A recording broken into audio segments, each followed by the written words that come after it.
Hello and welcome everyone. तो कैसे हैं आप सभी लोग। मेरा नाम है युवराज सिंह ठाकुर और मैं आपको वेलकम कर रहा हूं आपके अपने यूट्यूब चैनल युवराज सिंह ठाकुर में। फ्रेंड्स, जैसा कि आप सभी लोग जानते हैं कि ये मोस्ट इंपॉर्टेंट क्वेश्चन सीरीज मतलब board exam students of class 10 और 12 में आप सभी लोगों के साथ कंडक्ट कर रहा हूं और इसमें फिलहाल हम लोग डिस्कशन कर रहे हैं केमिस्ट्री क्लास 12 के बारे में। पुराने लेक्चर्स में मैं आप सभी लोगों को chapter number second solution, chapter number third electrochemistry और chapter number fourth chemical kinetics जो है वो कंप्लीट करवा चुका हूं। And now we are just going to discuss one more chapter. This chapter is very easy. वैसे तो इस चैप्टर में इंपॉर्टेंट क्वेश्चन जैसा ऐसा कुछ है नहीं क्योंकि चैप्टर बहुत ही ज़्यादा छोटा है, but as we are discussing in our session तो इस चैप्टर को भी जो है हम लोग क्यों ही छोड़े। बेचारे चैप्टर को बुरा लग जाएगा कि अपने मुझे जो है वो क्यों छोड़ दिया गया है। तो जैसा कि आप सभी लोग आपकी स्क्रीन के ऊपर देख सकते हैं, we are just simply going to discuss about the last chapter chemistry in everyday life. बहुत ही इजी चैप्टर है, इस चैप्टर में ज़्यादा कुछ है नहीं, इसीलिए इस चैप्टर को फटाफट फटाफट फटाफट हम लोग जो है वो खत्म करने का कोशिश यहाँ पर करेंगे। So let's get started with the chapter chemistry in everyday life. इसके अलावा बहुत सारे बच्चों का डाउट आ रहा था कि सर ये जो सेशंस हैं आपके, ये अगर हमें सीक्वेंशियली चाहिए तो हमें सेशंस सीक्वेंशियली हम लोग कैसे, बहुत ही ज़्यादा मतलब डिफिकल्टी आ रही है सीक्वेंशियली इन सेशंस में। तो मैं आप सभी लोगों को बता दूं कि आप चैनल के ऊपर जब जाएंगे और प्लेलिस्ट के ऑप्शन को वहां से अगर आप लोग टिक करेंगे तो क्लास 12 के नाम से आप सभी लोगों को क्लास 12 केमिस्ट्री के नाम से जो है वो प्लेलिस्ट मिल जाएगी। उसके अलावा द बेस्ट क्वेश्चन सीरीज के नाम से भी प्लेलिस्ट जो है वो अवेलेबल है। तो दो प्लेलिस्ट जो है वो अल्टीमेटली अवेलेबल है और दोनों ही प्लेलिस्ट में जो है आप लोगों को बहुत ही आसानी से सारे वीडियोस जो है वो अवेलेबल हो जाएंगे। ज़्यादा कोई भी दिक्कत आपको किसी भी वीडियो में नहीं आएगी। ठीक है। So without wasting our time let's get started with our topic and the topic is chemistry in everyday life. तो द फर्स्ट क्वेश्चन यहाँ पर अगर हम लोग बात करें तो जो फर्स्ट क्वेश्चन यहाँ पर निकल के आता है, what are drugs in how many categories the drugs are divided. कि ड्रग्स आखिर क्या होते हैं, हम कितनी कैटेगरीज के अंदर जो है वो हम ड्रग्स को डिवाइड करते हैं। तो सबसे पहले हम लोग बात करते हैं तो those chemical substances which are used to curb the diseases of animals and human beings are called drugs। कि ऐसी केमिकल सब्सटेंसेस जो क्या करती हैं इंसानों की और जानवरों की बीमारियों को ठीक करने का काम करती है, उन्हें ड्रग्स कहा जाता है।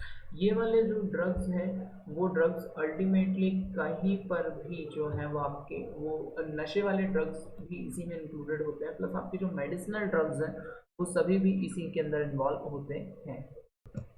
तो यहाँ पर जो है वो कंबाइनली मेडिसिनल ड्रग्स और उन तरह के ड्रग्स, दोनों ही तरह के ड्रग्स के बारे में जो है वो बात हो रही है। इसीलिए इसमें don't need to be straight avoid from it.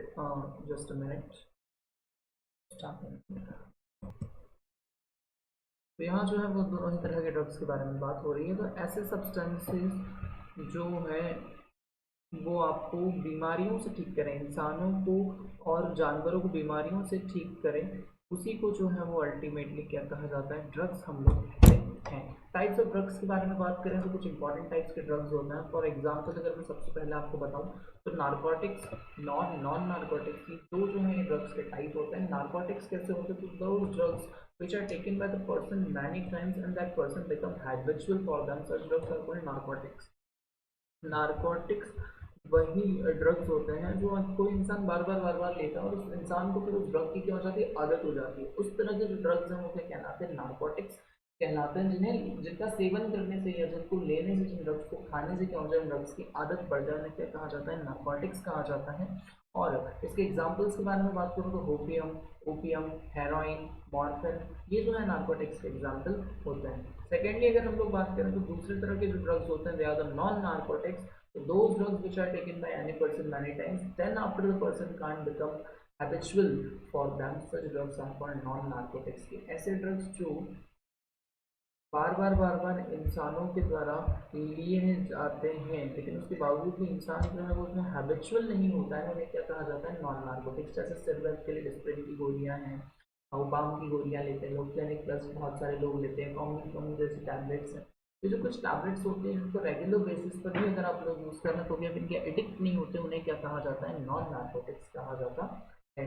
Hope so this question is just pretty clear to you. Okay, let's directly come to the second question of this session. Define the following terms and give some examples of them। यहाँ पर नीचे कुछ important terms लिखे हुए हैं, आपको इन सभी terms को क्या करना है, इन सभी terms को हमें यहाँ पर define करना है with the examples। तो जो सबसे पहला term यहाँ पर है वो क्या है, एनर्जेसिक।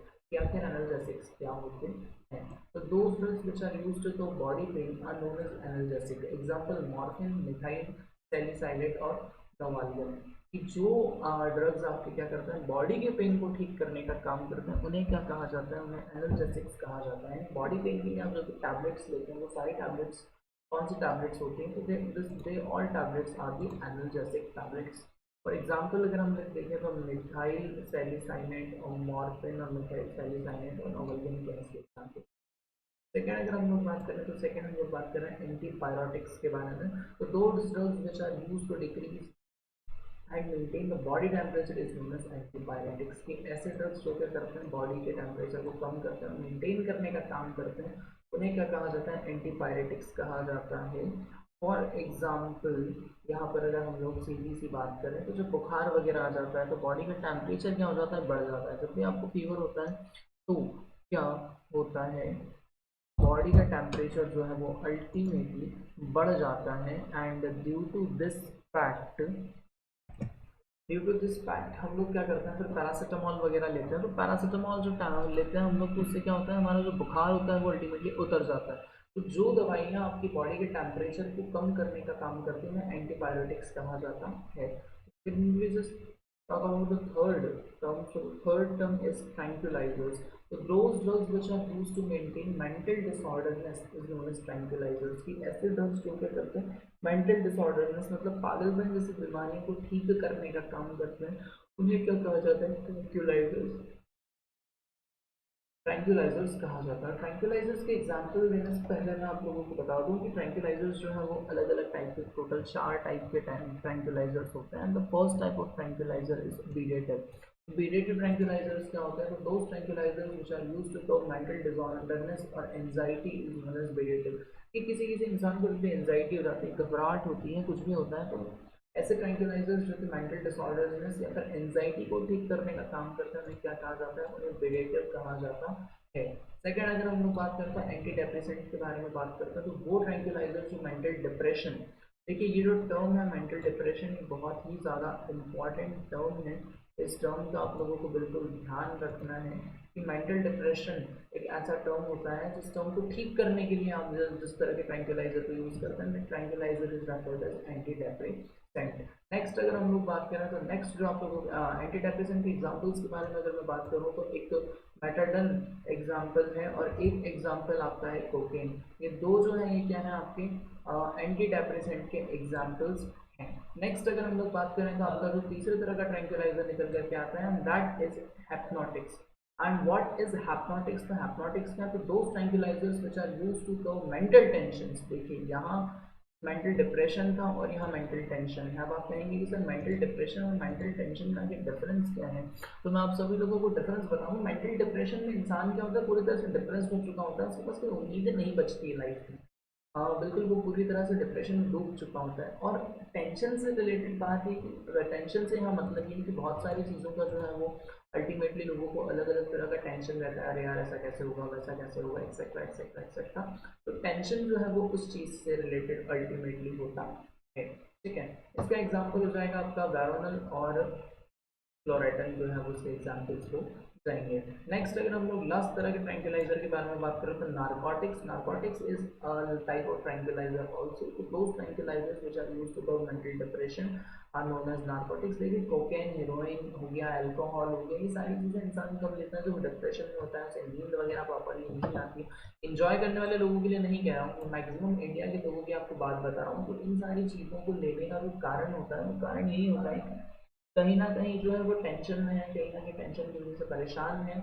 और ये सारी जो चीज़ें हैं वो सारी चीज़ें कहीं ना कहीं इंसान को जो है वो कंटिन्यूसली हर्ट करती हैं। एंड ड्यू टू दिस जो सेंटिमेंट्स होते हैं, सेंटिमेंट्स की वजह से क्या किए जाते हैं, ड्रग्स लिए जाते हैं। तो उस तरह के जो ड्रग्स होते हैं वो कौन सा होता है, आपके नार्कोटिक्स होते हैं जो कि नशा करने के काम आते हैं, जैसे cocaine, heroine, codeine, alcohol etcetera. Next अगर हम लोग बात करें तो नेक्स्ट आता है आपका antiseptics and this is the different topic ना। ये it's not a type of tranquilliser. यहाँ पर आपके ट्रैंक्विलाइजर जो है वो खत्म हो चुके हैं। आपके tranquillisers this is the fourth thing, antiseptics. तो those drugs which are used to kill the microorganism on the skin. जो ड्रग्स आपके स्किन के ऊपर के माइक्रो ऑर्गेनिज्म को मारने का काम करते हैं या फिर घाव के ऊपर के माइक्रो ऑर्गेनिज्म को मारने का काम करते हैं, उन्हें क्या कहा जाता है? उन्हें हम लोग कहते हैं antiseptics. Is it clear? Next हम लोग बात करते हैं एग्जाम्पल, अगर इसके तो डेटॉल और यूरोट्रोपिन जो है वो इसके एग्जाम्पल हैं। यहाँ तक सभी लोगों को क्लियर है? हो तो मुझे नहीं लगता कि यहाँ तक आपको कोई दिक्कत होगी। So next we are just going to talk simply about our third question and what our third question signifies. So what our third question means? तो आपका जो थर्ड क्वेश्चन है उसके बारे में हम लोग यहाँ पर बात करते हैं। आपका थर्ड क्वेश्चन क्या कह रहा है? What do you mean by preservatives? Right some examples. कि प्रिजर्वेटिव से आप सभी लोग क्या समझते हैं और प्रिजर्वेटिव्स के कुछ एग्जांपल्स दीजिए। तो देखिए प्रिजर्वेटिव्स क्या होता है। सो प्रिजर्वेटिव्स क्या होता है, यहाँ पर इस क्वेश्चन में आपसे यही पूछा गया है। तो डायरेक्टली अगर मैं प्रिजर्वेटिव्स के बारे में बात करूं, तो इन शॉर्ट अगर मैं आप लोगों को प्रिजर्वेटिव्स के बारे में बताऊं, तो प्रिजर्वेटिव्स क्या होता है? तो प्रिजर्वेटिव्स वो होते हैं जो आपके खाने को जो खराब होने से प्रिवेंट करने का काम करते हैं। ऐसे केमिकल आर्टिकल्स जो क्या करते हैं, आपके खाने को खराब होने से प्रिपेयर करने का काम करते हैं, उन्हें क्या कहा जाता है? प्रिजर्वेटिव्स कहा जाता है। प्रिजर्वेटिव्स के हमने क्या है कुछ एग्जांपल्स भी यहाँ पर जो है वो देना है। तो सबसे पहले अगर हम लोग बात करें तो those chemical substances which are used to preserve food articles, जैसे मैंने आपको कहा ही था, ऐसे केमिकल सब्सटेंसेस जो क्या करते हैं फूड आइटम्स को प्रिजर्व करने का काम करते हैं, उन्हें फूड आइटम्स जैसे कि क्या, soft drink, bread, pickle, jam, jelly, इन्हें जो है प्रिजर्व करने का काम करते हैं, उन्हें क्या कहा जाता है? उन्हें हमारी तरफ से प्रिजर्वेटिव्स कहा जाता है। ड्रिंक्स हो गई आपकी सॉफ्ट ड्रिंक, जैसे कोका कोला, थम्स अप, माजा, कोई सी भी सॉफ्ट ड्रिंक हो गई, ब्रेड है, पिकल है, जैम है, जेली है, इन्हें जो है प्रिजर्व करने का काम करते हैं। ये जो है मेन आप लोगों के यहाँ पर कंसल्शन का काम है कि इन्हें जो भी हैं वो आप लोगों को क्या करते हैं, प्रिजर्व करने का काम करते हैं, या रैपर्ड एज प्रिजर्वेटिव। प्रिजर्वेटिव्स होप्स यहाँ पर सभी लोगों को जो है वो क्लियर होगा। अगर हम लोग बात करूँ प्रिजर्वेटिव्स के एग्जाम्पल के बारे में, तो मैंने एक टेबल यहाँ पर जो है वो ड्रॉ करके रखी है। इस टेबल के अंदर जो है वो अब आपको प्रिजर्वेटिव्स के एग्जांपल्स वगैरह सब कुछ देखने के लिए मिल जाएंगे। सबसे पहला हम लोग एग्जांपल देखते हैं बेंजोनोइक एसिड का। तो बेंजोनोइक एसिड जो है वो काय काय में किस किस चीज़ को प्रिजर्व करता है? तो सॉफ्ट ड्रिंक हो गई, फ्रूट हो गया, जूस हो गया, जैम हो गया, जेली हो गया, इन्हें जो है वो आपका कोशिश करता है, मतलब इन आर्टिकल्स को जो है वो इन फूड आर्टिकल्स को बचाता है। माइक्रो ऑर्गेनिज्म से कौन कौन से बचाता है? तो यीस्ट और बैक्टीरिया जो है माइक्रो ऑर्गेनिज्म रिस्पॉन्सिबल होते हैं। सेकंड अगर बात करें हम लोग सोडियम बेंजोनेट के बारे में, तो ये जो है पिकल और फ्रूट जूस को प्रिजर्व करने का काम करता है। इसमें भी माइक्रो ऑर्गेनिज्म यीस्ट और बैक्टीरिया ही होते हैं। नेक्स्ट देखें सोर्बेट्स, तो ये बटर, ड्राई फ्रूट्स और अल्कोहल को प्रिजर्व करता है। उसमें यीस्ट मोल्ड जो होता है वो बैक्टीरिया होता है।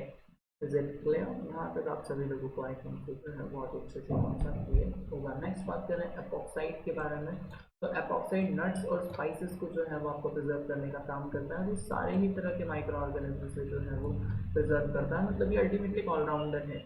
यीस्ट हो गया, बैक्टीरिया हो गया, फंगस हो गया, यीस्ट मोल्ड हो गया, एंटी माइक्रोबियल हो गया, बैक्टीरियल मोल्ड हो गया, सभी से जो है यहाँ पर आपको प्रिजर्व करने का काम करता है। नेक्स्ट बात करें तो डाई इथाइल पायरो कार्बोनेट्स के बारे में यहाँ पर चर्चा करूंगा मैं। तो ये जूस, अल्कोहल एक्सेट्रा, जूस और अल्कोहल इन दोनों ही चीज़ों को जो है वो प्रिजर्व करने का काम करता है। एंटी माइक्रोबियल से ये जो है आपको बचाता है अल्टीमेटली। नेक्स्ट अगर हम लोग बात करें तो नेक्स्ट आप लोग बात करेंगे प्रोपेनेट्स के बारे में। तो मेटाबरी प्रोडक्ट्स बैक्टीरिया मोल्ड से जो है वो प्रिजर्व करने का काम करता है। Is it clear to everybody? चलिए, तो next we will just discuss in our next session. थोड़ा सा ये जो चैप्टर है वो और बच गया है, वैसे तो काफ़ी छोटा चैप्टर था, बट जो कंसेप्चुअल चीज़ें हैं थोड़ा सा एक्सप्लेनेशन में समय लग गया है। So 2 or 3 questions are more left in this chapter which we are going to finish in our upcoming session. तब तक के लिए अगर आपको वीडियो पसंद आया हो तो वीडियो को लाइक कीजिए, शेयर कीजिए, अपने मैक्सिमम दोस्तों के साथ शेयर कीजिए, ताकि जो फ्री एजुकेशन मुहिम मैं अपने चैनल के ऊपर चला रहा हूँ, this questions are really helpful for the aspirants of NEET and JEE also. उन सभी लोगों को जिसको भी केमिस्ट्री पढ़ना है, उन सभी लोगों के लिए जो है बहुत ही ज़्यादा बेनिफिशियल होगा। ठीक है, तो यहाँ पर सभी लोग हंसते रहिए, मुस्कुराते रहिए, खुश रहिए, अपना ध्यान रखिए, पढ़ते रहिए। और मैं एक बहुत ही इंपॉर्टेंट अनाउंसमेंट करने वाला हूँ for important book session again. मुझे बहुत सारे लोगों का डाउट आ रहा है, तो बने रहिए चैनल के साथ, आप सभी लोगों को इन्फॉर्मेशन जो है बहुत ही जल्दी मिल जाएगी। टिल देन अपना ध्यान रखिए और मुझे दीजिए इजाज़त। Thank you so much everyone. जय हिंद।